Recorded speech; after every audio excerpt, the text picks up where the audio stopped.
Hi friends, ആലപ്പുഴയിൽ ഇനി വരുമ്പം ഞാൻ ഈ കാണിക്കുന്ന ഹോട്ടലിൽ ആരും കയറരുത്. എൻ്റെ കറക്റ്റുള്ള വീഡിയോ ഞാൻ എടുത്തിട്ടുണ്ട്. അതിൻ്റെ എക്സ്പീരിയൻസ് ജസ്റ്റ് ഒന്ന് ഷെയർ ചെയ്യാം. വളരെ മോശം ഫുഡായിരുന്നു. ഞങ്ങൾ വളരെ എക്സ്പെക്റ്റേഷനോട് കൂടിയായിരുന്നു ഇവിടെ വന്നത്. ഇവിടെ വന്നിട്ട് ഞങ്ങൾ 1-2 ഡിഷ് പോർക്ക് ഫ്രൈ, പൊറോട്ട ഒക്കെ ഓർഡർ ചെയ്തു. ഒരു 4 മണി സമയത്താണ് അവിടെ വന്നത്. ഒരു ഫുഡൊക്കെ കൊണ്ട് തന്നു. തലേന്ന് കണ്ട് ചൂടാക്കിയ പൊറോട്ടയൊക്കെ കൊണ്ട് വന്നു. ഭയങ്കര ഹാർഡായിരുന്നു, കഴിക്കാനൊന്നും പറ്റുന്ന സാഹചര്യമല്ലായിരുന്നു. അവർക്ക് എന്നിട്ട് ഊണ് ആയിരുന്നു ഞങ്ങൾ ചോദിച്ചത്. പക്ഷെ ഊണൊന്നും അവർ പറഞ്ഞതേ ഇല്ല. അപ്പുറത്തെ കസ്റ്റമേഴ്സിന് കൊടുക്കുന്ന കണ്ടപ്പോഴാണ് ഞങ്ങൾ ഊണുണ്ടെന്ന് അറിഞ്ഞ തന്നെ. അപ്പോൾ അതിനെക്കുറിച്ച് ചോദിച്ചപ്പോൾ അവർ പറഞ്ഞു ഞാൻ പറഞ്ഞില്ല എന്നുള്ള ഒരു തണുപ്പൻ മട്ടിലുള്ള പ്രതികരണമായിരുന്നു അവർ പറഞ്ഞത്. പിന്നെ റേറ്റൊക്കെ താരതമ്യേന നല്ല രീതിയിൽ വാങ്ങുന്നുണ്ട്. പക്ഷെ അതിനകത്ത് ഫുഡൊന്നും അല്ല തന്നത്. ഒരു പോർക്ക് ഫ്രൈ വാങ്ങിയിട്ടുണ്ടായിരുന്നു, അതും വളരെ മോശമായിരുന്നു. അതുപോലെ കപ്പ ബിരിയാണിയൊക്കെ ഓർഡർ ചെയ്ത് കഴിച്ചത് അതിന് പുളിയായിരുന്നു, അല്ലേ? പഴകിയ ടേസ്റ്റൊക്കെ ഉണ്ടായിരുന്നു. എങ്ങനെ ഉണ്ടായിരുന്നു എക്സ്പീരിയൻസ്? മോശം, ഫ്ലോപ്പായി, വളരെ മോശം.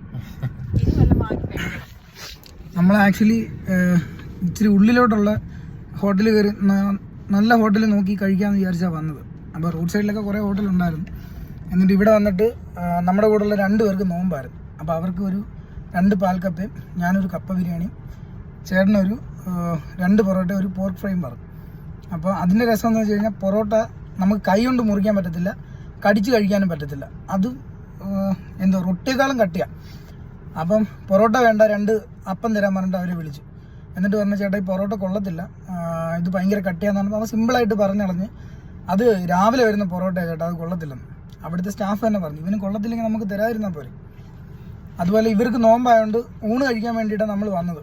അപ്പോൾ എന്തൊക്കെയാണ് ഉള്ള കഴിക്കാനുള്ളതെന്ന് ചോദിച്ചപ്പം അവർ വന്ന പയ്യന് ഊണ് മാത്രം പറഞ്ഞില്ല, ബാക്കിയെല്ലാം പറഞ്ഞു.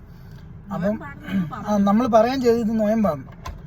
അന്നേരം ഊണ് അപ്പുറത്ത് ഇരിക്കുന്ന ആൾക്കാർക്ക് ഊണ് കൊണ്ട് കൊടുത്തപ്പോൾ ഞങ്ങൾ ചോദിച്ചു ഊണുണ്ടായിരുന്നു. അപ്പം ഊണുണ്ടായിരുന്നു. എന്നിട്ട് എന്താ പറയാൻ? ഊണ് ഞാൻ പറഞ്ഞില്ല. അത് ഊണ് പറഞ്ഞില്ലെങ്കിൽ നീയൊക്കെ എന്തോ ചെയ്യുമെന്നുള്ള രീതിയിലാണ് സംസാരിക്കുന്നത്. അവിടുത്തെ സ്റ്റാഫിനൊരു ഇതില്ല, നമ്മൾ വേണമെങ്കിൽ കഴിച്ചിട്ട് പോടാ എന്നുള്ള രീതിയിൽ അവരും തരുന്നത്. ഫുഡാണെങ്കിൽ ഒട്ടും കൊള്ളത്തില്ല. ഞാൻ അതിൻ്റെ ഫോട്ടോയും വീഡിയോ, അത് മെയിൻ രസം ഏഷ്യാനെറ്റിൽ മൊത്തത്തിൽ പ്രോഗ്രാം ചെയ്യുന്ന ഒരാളുണ്ട്. പുള്ളിയുടെ പേരെനിക്കറിയത്തില്ല. നാട്ടിലുള്ള ഷാപ്പിലും കാട്ടിലുള്ള ഹോട്ടലിലും എല്ലായിടത്തും പോയിട്ട് പുള്ളിക്കാരൻ റിവ്യൂ ചെയ്യുന്നതാണ്. എല്ലാ ടേസ്റ്റ് ചെയ്തിട്ടുള്ള ആളാണ്. പുള്ളിയുടെ ഫോട്ടോ വെച്ചിട്ടൊരു ഫ്ലെക്സ് ഇടുന്നുണ്ട്, അത് ഞാൻ എടുത്തിട്ടുണ്ട്. അത് കണ്ടിട്ട് നമ്മളിവിടെ കയറിയത്. ഒരിക്കലും ഇവിടെ വന്ന് ഇനി മേലെ കയറത്തില്ല. ഞാനൊരു ഫോട്ടോഗ്രാഫറാണ്. അപ്പം ഇവിടെ ആലപ്പുഴയിലൊക്കെ ആരിലൊക്കെ വരുമ്പോൾ നമ്മുടെ അടുത്ത് ചോദിക്കും നല്ല ഫുഡൊക്കെ കിട്ടുന്ന സ്ഥലങ്ങൾ എവിടെയാണെന്നൊക്കെ ചോദിക്കും. ഞാൻ പറയും ഒരിക്കലും ഇവിടെ കയറില്ലെന്ന് ഞാൻ പറയും.